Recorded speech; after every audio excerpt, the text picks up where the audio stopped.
자, 우리 서로 앞뒤 좌우로, 옆뒤 좌우로 또 인사 한번 하실까요? 좋은 땅이 됩시다. 네, 한마디 더 해보실까요? 참 좋아 보이십니다. 아멘. 어떻게 오늘 제 얼굴이 좀 좋아 보입니까? 예. 날이 좋으니까 몸 컨디션도 참 좋은 것 같아요. 여러분들, 오늘은 영광의 왕 21번째 시간인데요, 좋은 땅에선 기적이 일어난다 라는 제목으로 말씀을 나누고자 합니다. 예수님께서는 자기에게 나온 큰 무리에게 이 천국 복음을 가르치실 때 무엇을 가지고 가르치셨습니까? 비유를 통해서 말씀하셨습니다. 예수님께서 왜 그렇게 여러 가지를 비유로 가르치셨을까? 지난주에 우리가 들어봤는데요, 또 다른 이유를 보면 천국 복음을 누구에게나 쉽게 가르치시기 위해서입니다. 천국 복음은 영적인 진리이기 때문에 그냥 가르치면 때로는 깨닫지 못합니다. 여러분, 복음은 듣는 것이 중요한 것이 아니고 깨닫는 것이 중요하다는 것이죠. 가끔 보면 어떤 분들은요, 하루 종일 이 기독교 방송을 집에서 틀어놓고 계시는 성도님들도 계십니다. 틀어놓고 집중해서 물론 들으면서 참 좋은 말씀들을 깨달을 때도 있지만 그냥 흘려보낼 때도 생각보다 많다라는 것이죠. 교회 와서도 마찬가지죠. 여러분들, 주일에 이 자리에 앉았다라는 것은요, 여러분들, 내가 진짜 주님 앞에 나의 모든 것을 드리겠다, 그래서 내가 하나님의 말씀을 내 가슴 깊숙이 그 말씀을 가득 채워서 돌아가야겠다라는 그러한 마음이 있기 때문에 오신 거예요. 그렇기 때문에 여러분들, 하나님의 말씀을 듣는 이 시간에는 정말 초집중을 해야 돼요.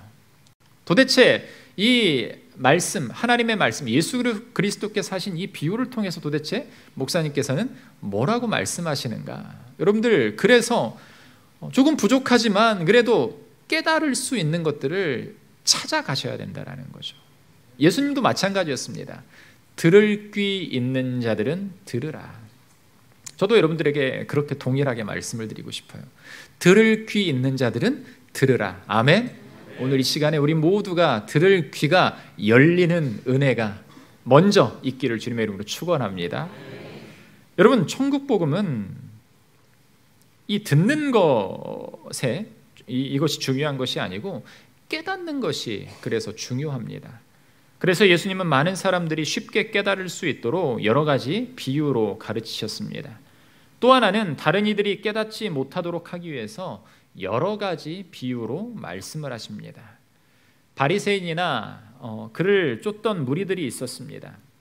그들은 예수님께서 복음을 전하고 가르치는 곳곳마다 따라다니면서 방해하고 또 책잡고 비난을 한 사람들이죠. 그들을 영적으로 귀가 먹은 자다라고 이렇게 표현을 하기도 합니다. 그들에게 천국 복음을 전하고 가르치는 것은 마치 이 돼지에게 진주를 주는 것과 같다라고 또 우리는 말하죠. 바리새인과 그의 추종자들은 예수님이 전하고 가르치시는 이 천국 복음을 전혀 귀하게 여기지 않았습니다. 그래서 그들이 알아듣지 못하고 깨닫지 못하도록 하시기 위해서 예수님은 여러 가지 비유를 통해서 말씀하고 있다는 것이에요. 여러분, 오늘은 예수님께서 4가지 종류의 밭에 대해서 말씀을 하고 있습니다. 씨앗이 뿌려지고 또 그 결과에 대해서도 말씀을 하십니다. 그래서 이 4가지 종류의 땅 중에 한 곳, 좋은 땅에서는 30배, 덜어는 30배, 60배, 딱 크게 나와주죠. 30배, 60배, 100배의 열매가 맺힌다라는 이러한 결과까지도 예수님께서는 말씀을 해주고 계십니다. 그런데 우리가 생각해 볼 것이 무엇인가? 우리는 결과에 집중을 하고 있죠.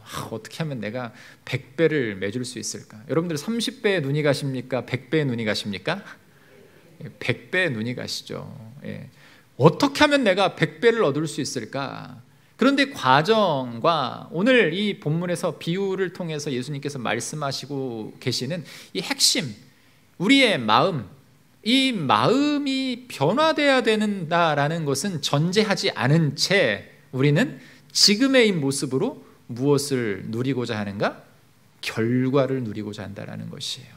이게 대부분의 사람들의 마음의 모습입니다. 형태입니다. 잠언 4장 23절에 보면은요, 이런 말씀이 있습니다. 모든 지킬 만한 것 중에 더욱 내 마음을, 같이 한번 읽어볼까요? 시작.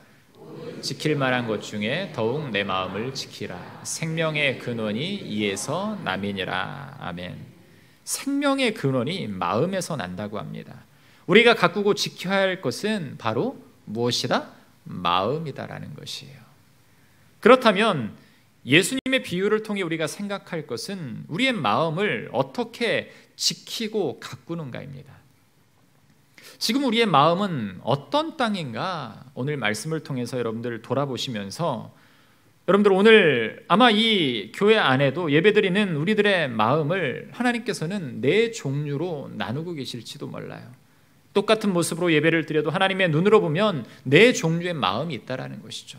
그런데 여러분, 낙심하지 마시고, 때로는 내가 길가와 같고 돌밭과 같고 가시덤불과 같은 이러한 마음이 있을지라도 오늘 들을 귀를 주님께 집중하고 주님만 바라보면 주님께서 우리를 좋은 땅으로, 좋은 밭으로 변화시켜 주심을 믿고 나아가는 이 시간 되시기를 주님의 이름으로 축원합니다. 첫 번째로 볼 것은 길가와 같은 마음이다라는 것이죠. 씨앗이 뿌려졌습니다. 복음을 이미 들은 상태입니다. 그런데 그 땅이 길가와 같이 딱딱하고 마음이 굳은 상태, 그것을 예수님께서는 말씀하고 계십니다. 여러분, 농부가 씨를 뿌리다 보면 과거에 지금은 이 이양기를 가지고서 대규모 모심기를 하는데, 그래서 짜투리만 농부들이 조금씩 심는 일들만 하는데요. 여러분들 과거에는 어땠습니까?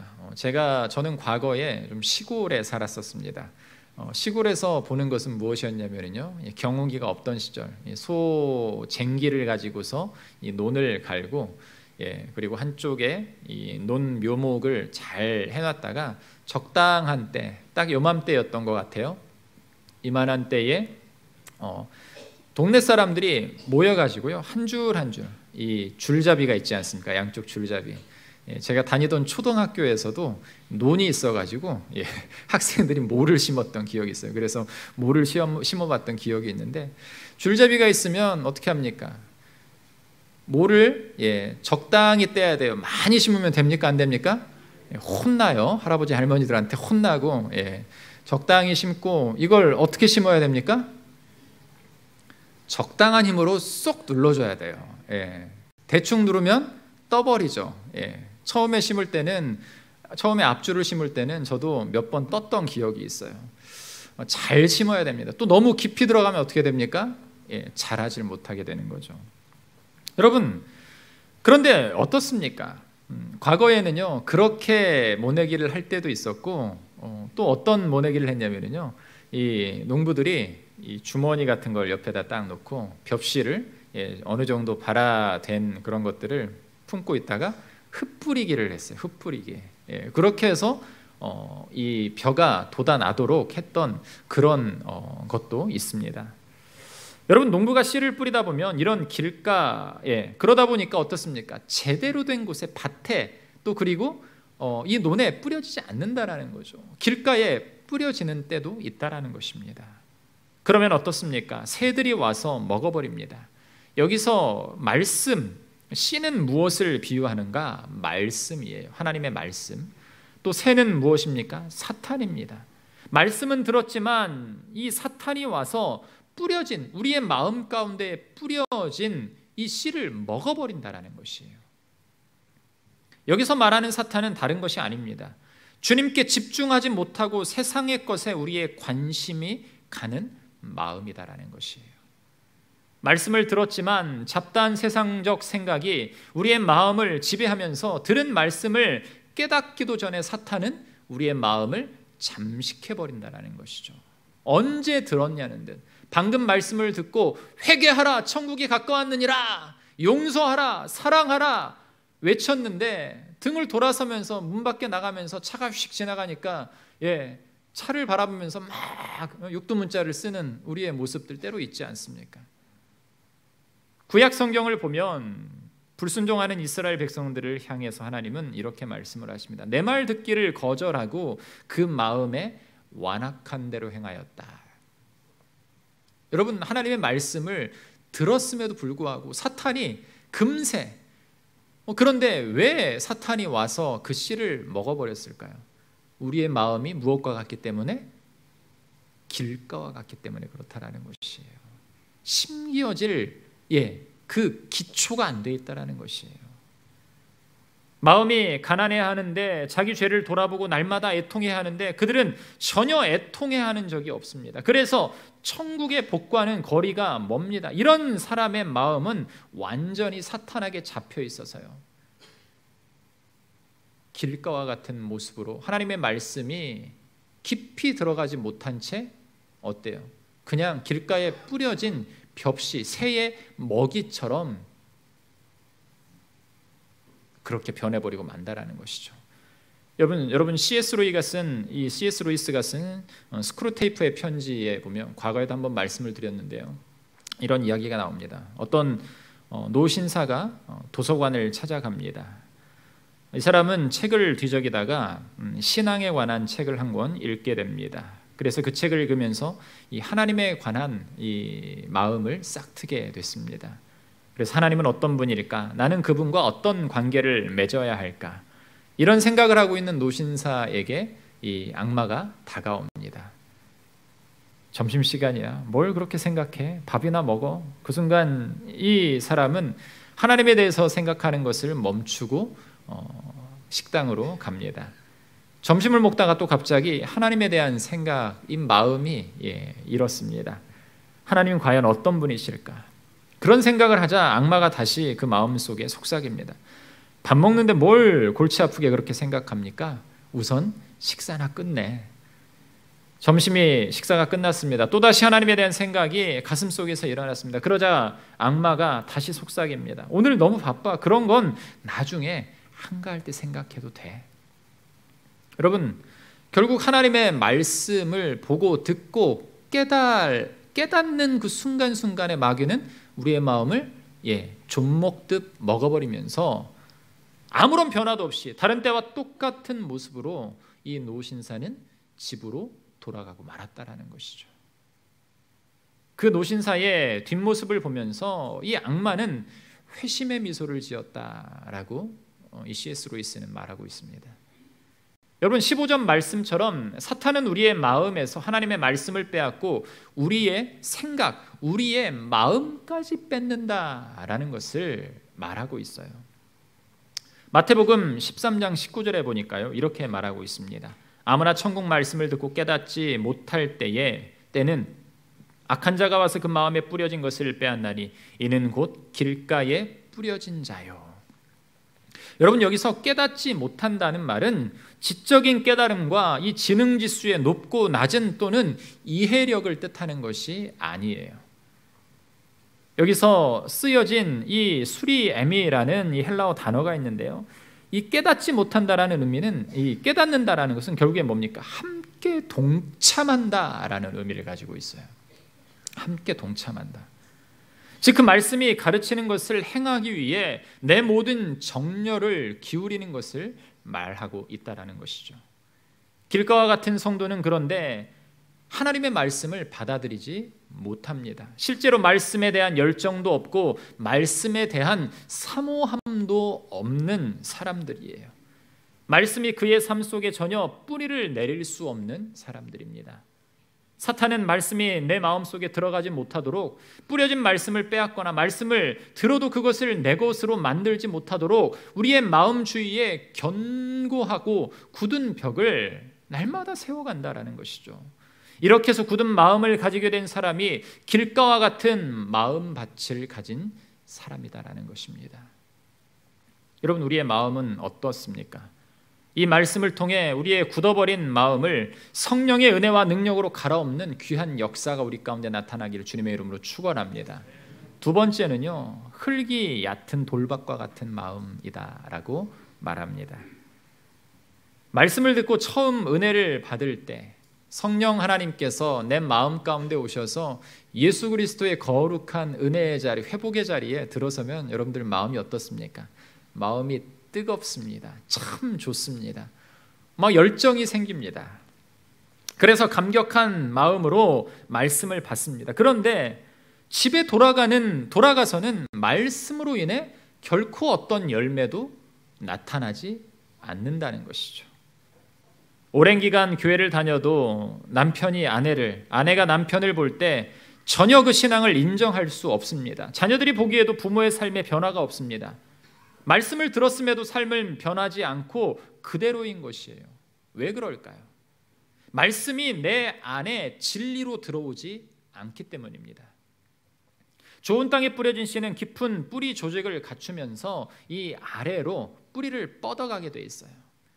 그런데 돌밭에 뿌려진 씨는 외부적으로 볼 때 흙이 얇게 깔려 있기 때문에 잘 심어지겠구나 이렇게 생각하지만 결국엔 어떻습니까? 얕은 흙 위에서 빨리 땅이 깊은 곳은요 뿌리가 아래를 향하게 되어 있는데 식물의 조건은 어떻습니까? 아래를 향해서 나아가야 위가 나중에 점차 이 분명한 이 베이직 기초가 잘 갖추어져 있어야 위로 거뜬하게 자랄 수 있고 바람에 흔들리지 않고 말라 죽지 않게 되는데 흙이 얕은 이 돌밭에는 어떤 문제가 생기는 거예요? 씨가 심어져도 금방 자라서 와 라고 이야 기적이다 라고 말하는 것 같지만 결국에는 아무런 열매도 맺지 못한 채 금방 반짝하고 죽어버리는 상황이 펼쳐진다는 것이죠. 예수님은 이런 성도의 마음을 17절에서 이렇게 표현을 하고 계십니다. 같이 한번 읽어보겠습니다. 그 속에 뿌리가 없어 잠깐 견디다가 말씀으로 인하여 환난이나 박해가 일어나는 때에는 곧 넘어지는 자요. 여러분, 하나님의 말씀이 우리 마음에 떨어져서 열매를 맺기 위해서는 무엇이 필요할까요? 성경에서는 인내다라고 이야기를 하고 있습니다. 그저 설교 한번 듣고 은혜 받아서 여러분 삶이 변하면 얼마나 좋습니까? 그런데 성경은 절대 그렇게는 안 된다라고 말합니다. 말씀이 내 안에서 열매 맺기 위해서는 우리가 환난이나 박해를 견뎌야 된다라는 것이에요. 수많은 어려움과 고난을 견디고 나서야 결국 가을에 풍성한 열매를 맺게 되는 것입니다. 우리 마음도 마찬가지입니다. 여러분 어떤 사람이 열매를 맺을까요? 성경은 인내하는 자다라고 말합니다. 말씀이 자라기 위해서는 내 마음이 흙이 얇게 덮인 어중간한 돌밭이 아니어야 돼요. 사랑하는 성도 여러분, 역경이나 시련이라는 것은 신앙이 진짜냐 가짜냐를 테스트할 수 있는 좋은 기회입니다. 참된 신앙은 그렇기 때문에 이 고난 속에서 빛이 납니다. 아니 이 고난 속에서 오히려 빛을 발합니다. 그렇지만 가짜는 고난이 오면 떠나가게 된다는 거죠. 하나님의 말씀 앞에 더 엎드리고 매달리고 주만 붙들고 살아가야 됨에도 불구하고 세상에 반짝이는 것에 우리의 눈이 돌아가기 시작하면서 깨닫지 못한다는 거죠. 잠깐의 도움을 받는 것 같지만 영원한 멸망으로 가고 있는 그 악마의 속삭임을 여러분 깨닫지 못하는 상황. 그러나 환난과 핍박에서 인내할 때 우리의 마음의 돌들은 사라지고 열매 맺게 됨을 여러분들 기억하시기를 바랍니다. 주님은 이 흙이 얇은 돌밭과 같은 마음의 성도들, 그들 마음 가운데 이 돌들을 다 골라내기를 바라고 계신다라는 거예요. 세 번째는요, 가시떨기밭과 같은 마음입니다. 여러분 이 밭은요 일시적으로 잘 자랍니다. 뿌리도 깊이 내립니다. 그런데 그 씨를 둘러싸고 있는 가시떨기의 기운에 밀리고 말아요. 우리는 하나님의 말씀도 잘 받아들이고 말씀의 뜻도 잘 이해합니다. 그러나 문제는 삶에 열매가 없다라는 것이 가장 큰 문제입니다. 이런 질문 드리면 많은 성도님들이 굉장히 불편해 하십니다. 신앙생활 40년, 30년 하시면서 전도를 몇 분이나 하셨습니까? 라고 여쭤보면 많은 분들이 전도를 하셨습니다. 그럼에도 불구하고 어쩌다 한 분 정도는 나는 나 믿기도 힘들어요 이렇게 이야기를 하는 분들이 가끔은 계시죠. 여러분, 그런데 예수 그리스도께서 뭐라고 말씀을 하십니까? 마지막 때에 무엇을 볼 것이다? 너희들의 열매를 볼 것이다. 아멘. 여러분, 열매라는 것은 무엇인가? 하나님께서 진짜 원하시는 열매는 무엇인가? 여러분, 복음 전도로 말미암는 영혼 구원이에요. 그런데 영혼 구원을 단순히 그냥 교회만 데려오는 것으로 끝나는 것이 아니라 내 삶 속에서 나의 삶의 변화로 말미암는 예수 그리스도를 닮아 변화된 그러한 모습으로 삶을 살아내면서 그 모습을, 예수 그리스도와 닮은 모습의 삶을 살고 있는 나를 바라보면서 진짜 예수가 그렇다면 어떤 분인가 궁금해서 그 복음을 듣고서 나도 진짜 변화된 삶을 살아야 되겠다 이렇게 다짐하는 그러한 사람들이 오는 것, 이것이 진짜 열매다라는 것이에요. 여러분, 문제는 삶의 열매가 없는 것이 문제예요. 왜냐하면 우리가 들은 말씀보다 어쩌면 더 강력한 것들에 우리의 마음을 빼앗겨버리기 때문에 그렇습니다. 분명 기쁨의 예배를 드리고 말씀 훈련도 받는데 왜 삶의 열매가 없을까? 어쩌면 예수를 믿는다고 하는 많은 성도님들이 세 번째 비유에 해당될 수가 있습니다.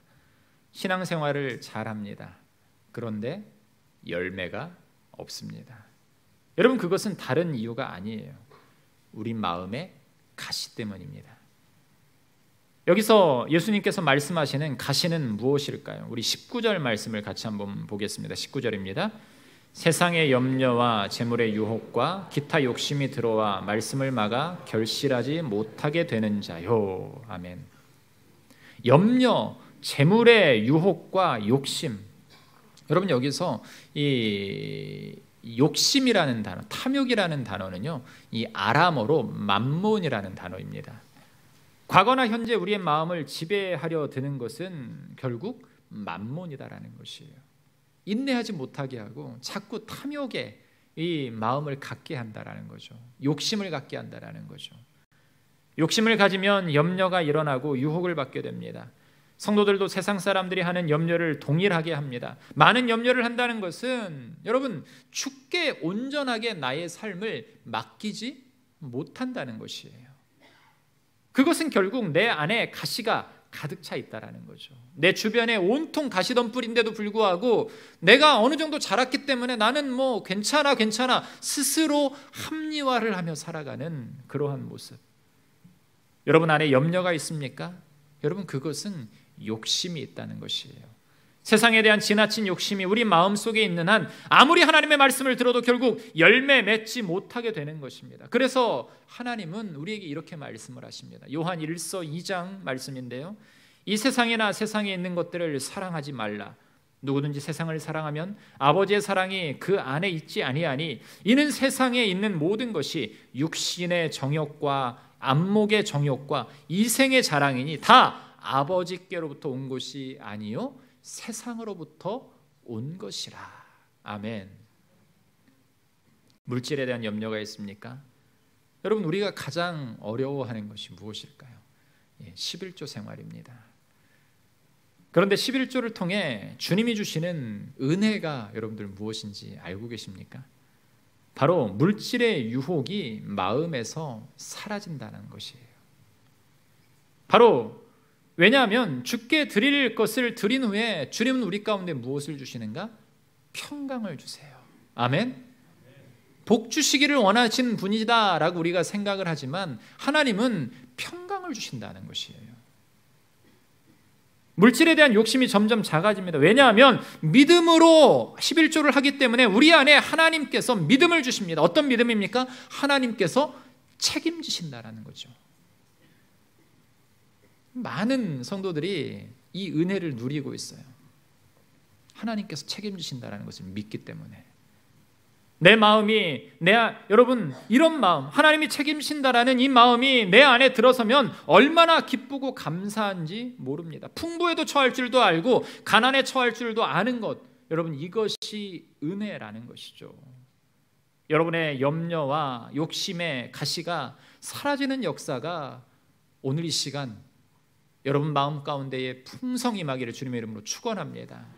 하나님이 주시는 참된 평강과 기쁨과 안식을 누리시기를 바랍니다.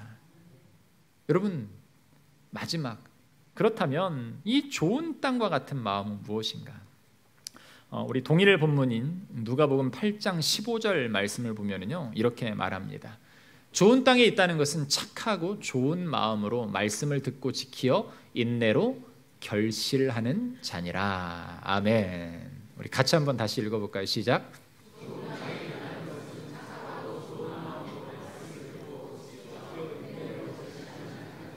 아멘. 착하고 좋은 마음.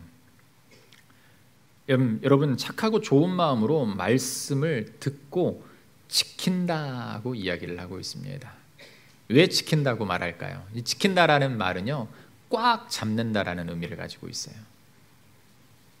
여러분 길가에 말씀이, 우리가 길가와 같은 마음에 말씀이 뿌려지면 누가 와서 먹어버립니까? 새가 와서 먹어버리죠. 돌밭, 흙이 얇은 이 얕은 돌밭에 가면 어떻습니까? 적당히 자라다 죽어버려요.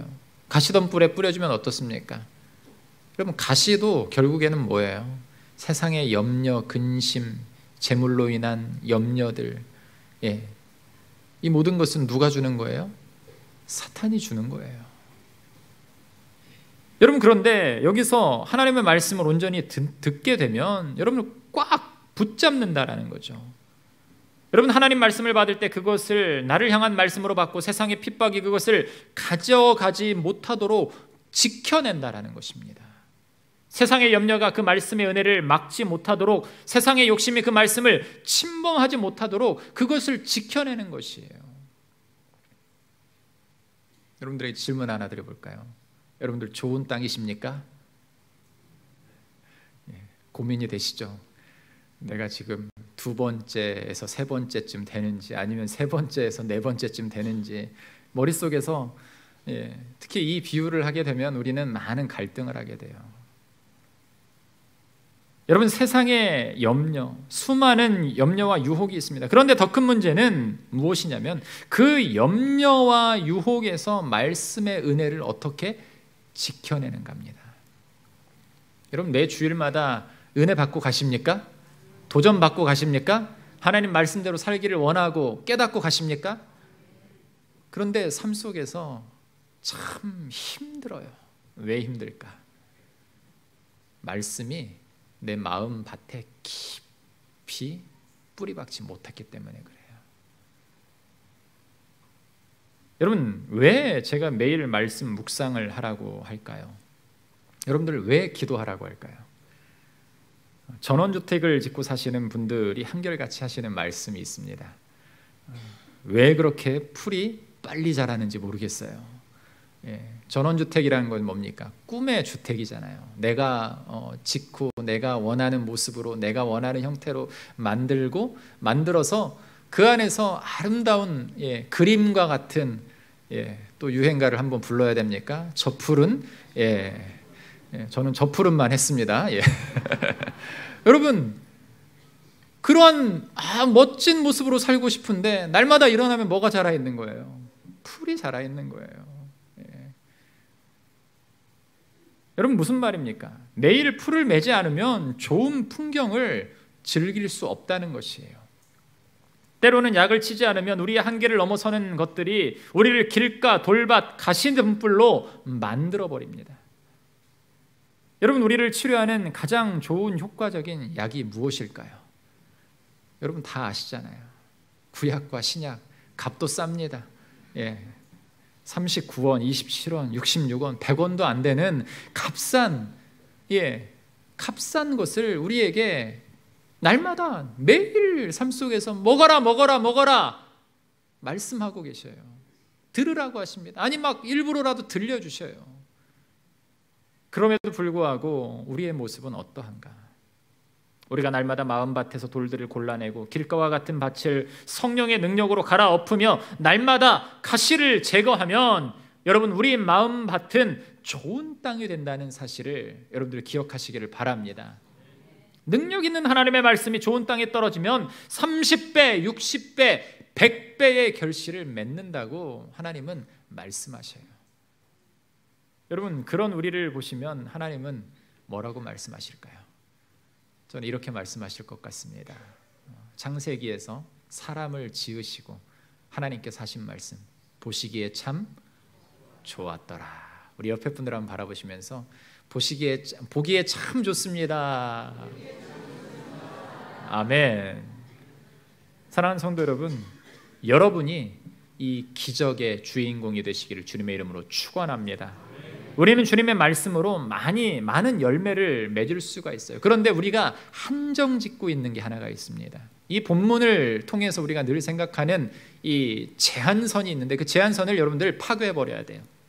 그게 뭐냐면요, 좋은 땅이 되면 우리는 30배, 60배, 100배를 맺을 수 있어. 인간의 마지노선이 여러분들 100배로 끝날까요? 저는 여러분들에게 축원하고 싶어요. 여러분들은 하나님의 말씀에 이 합당한 말씀이 들어가기 좋은 땅이라면 여러분들 가운데는 10,000배의 축복이 임할 줄 믿습니다. 이 믿음이 우리 가운데 있어야 된다는 거예요. 우리 모두는 십자가의 은혜로 하나님의 말씀이 마음밭에 뿌려진 사람들입니다. 예수님이 내 영혼을 구원하셨을 뿐만 아니라 축복의 말씀, 능력의 말씀을 내 마음 이 좋은 땅에 뿌리셨습니다. 그리고 주님은 말씀을 하세요. 들을 귀 있는 자는 들으라. 좋은 땅이 되시기를 간절히 바랍니다. 주저하지 마시고 하나님의 말씀을 내 마음에 심으시기 바랍니다. 그러면 여러분의 삶에 놀라운 기적이 우리의 삶에 열매로 맺혀질 줄 믿습니다.